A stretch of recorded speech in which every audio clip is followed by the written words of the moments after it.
Member of Parliament for Bosomefreho Nana Kwame Asafo JIA has described as hasty government's decision to close down Ghana's embassy in Washington, D.C. and the dismissal of all staff. The Minister for Foreign Affairs, Samuel Kojeto Ablakwa, in a Facebook post announced earlier today the temporary closure of Ghana's embassy in Washington, D.C. over alleged widespread corruption and abuse of office at the diplomatic mission. He said the closure is part of efforts to finalize the ongoing restructuring and systems overhaul after a special audit team uncovered a long-running fraudulent scheme at the embassy. Here are excerpts of a statement read to you by my colleague Zita Okon.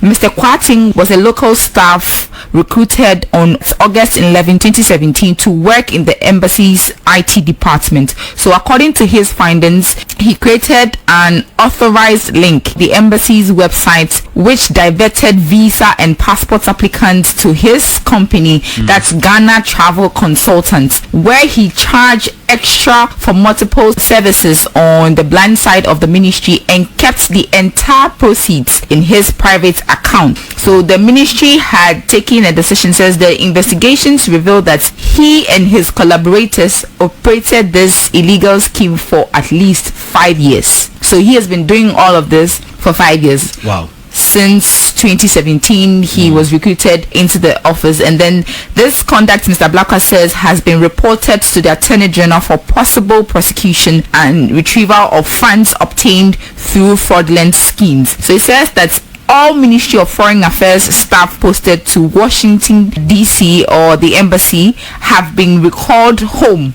with immediate effects. Says that the embassy's IT department has been promptly dissolved, and all locally recruited staff at the embassy have been suspended. And then the Auditor General has been invited to conduct forensic examination of all transactions and to determine the total cost of this elaborate fraudulent scheme. Finally, the Ghana's embassy in Washington, D.C. shall be closed for a few days from today as they finalize the ongoing restructuring and system overhaul. So that's my colleague Zita Okon reading to you except of that Facebook post by the Minister for Foreign Affairs, Samuel Kojeto Ablakwa. The Member of Parliament for Bosomefreho Nana Kwame Asafo JIA believes that this is, and I'm quoting, an undiplomatic way of solving a diplomatic issue. He joins us on the line. Honorable, good evening to you. Thank you very much for your time tonight on 505. Thank you. Why do you say this is an undiplomatic way of solving a diplomatic issue? Thank you. I am grateful, and I want to say a big good evening to you and your listeners. Let it be on record that I am not against any decision by the minister to take actions against those who have breached the law, who have committed crime, or who have done something against Ghana. I am not. The minority is not. We support that decision. In fact, we support that measure. Crime is crime, irrespective of who perpetrated it or who is behind it. Now, our position and our problem is that there are some key critical issues that must be dealt with tactfulness and some discussions. What are they? Number one, the embassy or the Ghana missions across the entire world do not only do visa or passport applications. There are trade attaches at the embassies. There are scholarship secretariats at the embassies. There are a lot of diplomatic dialogue and programs that are going on. In any case, the embassy is assumed to be the country's representation in another land. So when you close Washington, it is assumed that the minister has closed Ghana in Washington. That is what it is. You cannot close the entire embassy because a section of it, the consular section of it, has a problem, or there's a perpetrated, or there's an alleged fraud. You cannot just do that. That is number one. So, so what was he supposed to have done? Close one section? No, we believe that there could have been a whole lot of ways to deal with this thing. Like? Take care of the matter, get the people to go through all the rigorous activities you have outlined, closing this, changing this, doing that, but not to do it in public. Now you have even ended up disgracing the entire country than what the people are purported to have done. Really? Yes. How has he disgraced the country when he says that this action is necessary to restore integrity and accountability? Hold on, let me ask you something. Okay. Now, what you have done, do you think that the US or other nations or countries in the US will be comfortable in dealing with you when it is out there by your own minister or the minister who's supposed to be in charge, telling the world that there cannot be controls in his own embassy? Did he say there cannot be controls? Because he says that per the audits they did, this has been going on for 5 years. And so you see, the point you are not getting is that we don't have a problem with how long it has been going on. We agree with the minister that crime is crime, deal with it. Okay. But we are saying that is why this ministry is attached to diplomacy. You cannot do what the lands minister will do when he goes to apprehend galamseyers and line them up and then do the jubilation thing. You cannot do that. You must add a certain discretion, a certain tactfulness. That is why it is the Ministry of Diplomacy. So he shouldn't have made this public. Oh, why do you do that? Why do you do that? For what reason? But what's the purpose? You want to tell the whole world that you are punishing or sanctioning your people?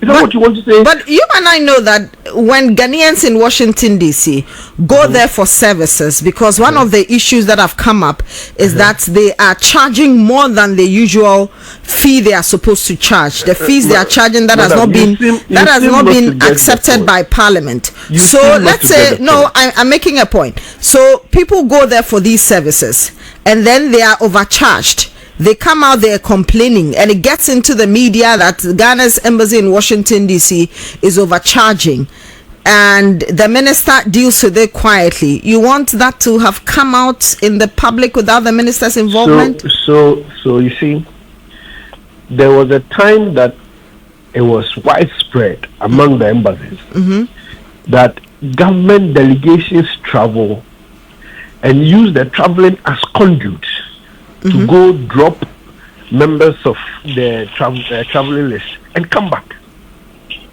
When the new minister, when the new government took over, the government didn't go announcing and publishing all these crimes, all these things that have been happening in the diplomatic circles. The government didn't announce it. Okay. But rather took decision measures, met all the ambassadors, sat down with ambassadors, took a decision that, look, whenever a delegation is traveling, let everybody sign an undertaking. Make sure that when the delegation is coming back, the leader of the delegation is a charge if somebody don't come back. A whole lot of measures.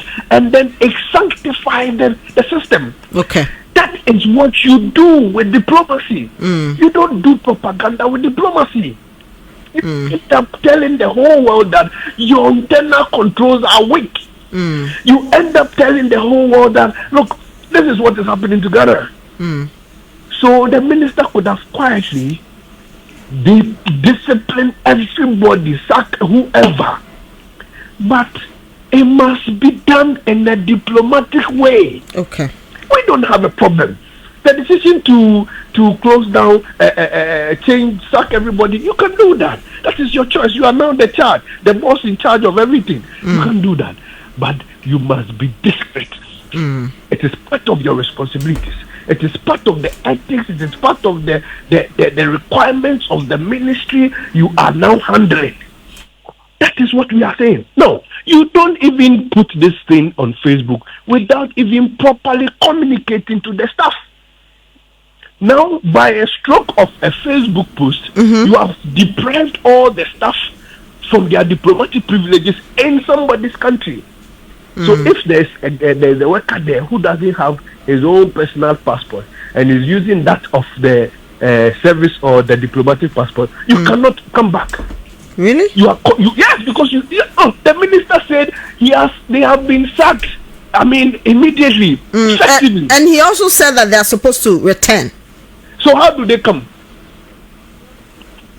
Tell me, if somebody does not have his personal passport, that is a green book, and then he has a blue one or the red one, by the stroke of your pen, you have told the US that these people have sacked them. They don't have any. You declare them persona non grata. And because of that, they should make sure that they come back to Ghana. Because if you don't have, if you don't have, that is why I'm saying that. That is why I'm saying that. It would have been prudent. It would have been best. It would have been better that the minister now makes an appointment, send new people to US. I even send an envoy to go and meet them, communicate the decision of the minister, check who is supposed to be taken to Yoko, who is supposed to be taken to the what do you call it? What that's all security agencies, those who are supposed to be sacked, those who are supposed to be jailed. You do that, you replace the system with your new settings and your new setup. You go ahead and you do whatever is supposed to be done, and you repatriate these people back to Ghana. And whatever sanctions and measures they are to be given to them, you do it without the Facebook posts and the whole I don't know the right word to use about this whole thing. That is our point. Okay. That is our problem. You said that the people were not told. So they didn't know about it, that they were going to be sacked. They just woke up today, saw it on Facebook that they've been sacked. You want me to repeat that again? Yes. That's the communication you've gotten from people? Yes. That is the communication that people that have informed us. We've made contacts. They were aware, a few interviews, a few, what do you call it, investigations ongoing.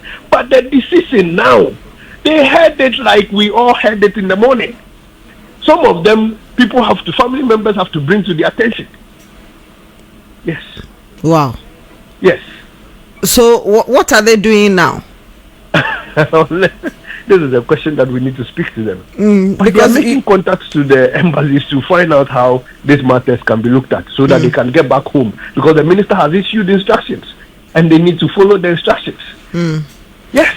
Parliament is resuming tomorrow. Is this something that you're going to take up as a group? Even before Parliament resuming, we have sent indication to the minister through the chairman of the committee, Honorable Kovandapoy, that we are very interested in this matter. So the minister has been asked to meet the committee and brief the committee about this matter so that we make sure that this closure is done well. We open it for services and for other diplomatic activities to go on. We must make sure, even if the committee have to travel to Washington to ensure that things are done well and right, we must do it so that we bring it to the proper finality. Like I said, first and foremost, let us establish that the committee supports the minister. The committee agrees that when there are some things within the embassy that is not right, it must be dealt with. What we do not accept is the publicity that is characterized by all these things that sometimes we must exercise a certain discretion. That's all. Okay. Honorable, we are very grateful for your time this evening. That's the Member of Parliament for Bosome Frehu, Nana Kwame Asafo-Gyale. He's also a member of Parliament and Foreign Affairs Committee. Let's say how long on this matter, because Honorable talked about integrity and the fact that this has brought public disgrace to our society, and that crime is a crime. Fraud and security consultant Mr. Richard Kumado has joined the conversation. Mr. Kumado, very grateful for your patience on the line, and good evening to you. Thank you. So, from what you've seen so far, is there anything the minister has done wrongly that is putting our name there in bad light internationally? Definitely not. For some of us, for me, because of the job I do, particularly in relation to fraud prevention and financial crime and investigations of these matters for over 28 years. About 2-3 years ago, some of us are aware of fraud risk assessment done on almost all our embassies across the globe. Okay. If you look at some of the finding indicators that came out, one of them was poor customer service and public relations. The other one was lack of resources for some of the embassies. And the next line was misappropriation or misapplication of resources. So I was aware of this particular thing. Then when Okujeto Ablakwa got to his vetting, you remember there was a banter between him and a particular man, I've forgotten his name. I don't know whether he worked for Ministry of Foreign Affairs or any other. That about a contract that Okujeto Ablakwa has succeeded cancelling because of his advocacy on fraud. And that contract was predominantly to engage third parties for visa applications and many of those things. I don't know whether you remember that. Yes, I remember. So when this issue came up and I saw it on its wall, I went back to those guys who did the fraud risk assessment, and it became clear to me that there has been some level of underbillings and some level of fraud and criminalities in some of our embassies by a certain group of people. So I went and read back and look at the actions he took, and I think they are inappropriate. They are in line. What needed to be done is, that is the first line. The second line is to be investigated by the auditors properly. The third line is to arrest these guys and prosecute them. Because if a guy makes $10 million and you went in for what we call plea bargaining and you could not confiscate his property, then it means that he's coming out to enjoy the loot. And this is what they have done. Many of them screaming now. This is what they have done in the name of politics for all these years all over the world. And I think it's inappropriate. What is inappropriate is when you send people on the high mission that they have become fraudsters and they have become criminals and they defraud the embassies of what belongs to the state. That is rather what should be bringing disgrace and inhumane treatment to the people. Then again, if you know America so well, we have Washington and we have New York. Of course, closing down the embassy for restructuring, as Okujeto put it. I don't know the final details of the restructuring, but closing it down for a few days or for normal whatever it is to address it will definitely create some level of discomfort for people who must go to New York. But then again, in some other countries, two countries could come together and use one embassy. There are some countries you cannot get some nations' embassies there, and you have to travel to some other countries, which is also part of the inconvenience we are talking about. Even in Ghana, there are two countries using one embassy when it comes to their visa and many of these things. So within the diplomatic circles, I think some of these things are done appropriately. And Sami is aware there's no committee in Parliament whose power supersedes that of the president. And Okujeto asked in the name of the president. If he breaches the laws, I believe the president will call him into order. Okay, but we are looking at staff who have been sacked. They were not informed. They just woke up, went on Facebook, and they were told that you people have been sacked based on a sudden corruption that occurred in an IT department, which they might not even be aware of. No, they work in the embassy, and they work in the embassy. Somebody at the IT department cannot take sole decisions without some other people being aware. And when you study fraud psychology, there's always three people involved. Either one person within and two people outside, or two within and one outside, or the three of them can be inside. And within 3 days, 3 weeks, 3 hours, 3 months, 3 years, it's enough for whatever internal fraud schemes supposed to come out. You will see it so clearly. I have done it so well that when I see it, I know it. When I feel it, I can sense it. And it's abhorring and very embarrassing that this particular internal fraud scheme would have gone on for over 3 years, and people said they are not aware. In fact, for 5 years, actually. Notwithstanding, to say you have sacked people and they make stranded, as we are being told, I think within the international sector, there's a way of bringing people home. They have not committed any crime against the U.S. administration. If they will pick them up. And this is a house matter. So that's notwithstanding, I believe Sami knows that this report depends on whatever we provide for them, and they will be brought home.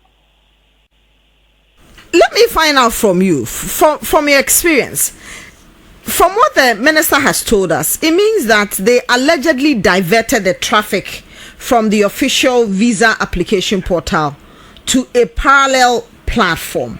How easy can this be that they've done this for 5 years and nobody suspected it? I just told you. You remember when he went to vetting and that issue came up? It was very contentious. I remembered. But for some of us, we are aware of some of these crimes in some of our embassies for over 4 or 5 years now. And because of the job we do in the area of fraud prevention, fraud is something I don't like it. And I can tell you for a fact, there are 3 people involved in every fraud. 1 in, 2 out. Or 2, 1 outside, 2 in. And within 3 weeks, 3 hours, 3 months, 3 years, it's enough for every fraud within to be brought out. So for people to say they are not aware, that's the highest level of absurdity. And when jobs are given to you, levels of accountability is key, responsibility is key. But the particular area we are talking about. It might not just be visa application fees. It must go far beyond that, because I told you of the outcome of those fraud risk assessments people have done on our embassies across the group. Yes. It might be because these guys have done this particular thing in the US. It might be facilitating the kind of contract they want to give to third parties when Okujeso raised that issue and due diligence issues create a problem for them. They would have given them out. And you remember Okujeso said, by my advocacy, I have saved this country $22 million or something. Yes. And people raised terrorists and, you know, he was abused in that matter. To the extent that these issues are coming up, I think we need to congratulate him and say, our embassies have not been managed well. They have not been prudently taken care of. And people who have been assigned to these embassies have to be held accountable, irrespective of whichever capacity you play. There's only one name we know for now. That's Fred Kwate. And the minister tells us he's been dismissed or sacked. All staff have been sacked. So there's further investigation. What if the others decide to run away? Why not maybe take the legal action, arrest them before you make it public? No, before Kujato comes to this conclusion, I am very sure that he has gotten about 80% of what he's looking for. When he said there should be audits and attorney general, because there might be prosecutions on the line. So what the attorney general does become the official document, which you say become the crime evidence that can be tendered in court when the prosecution starts. Other than that, on the face of it, he might have gotten about 80% or 77% before making this Facebook post. Mr. Kumado, very grateful for your time this evening. Fraud and security.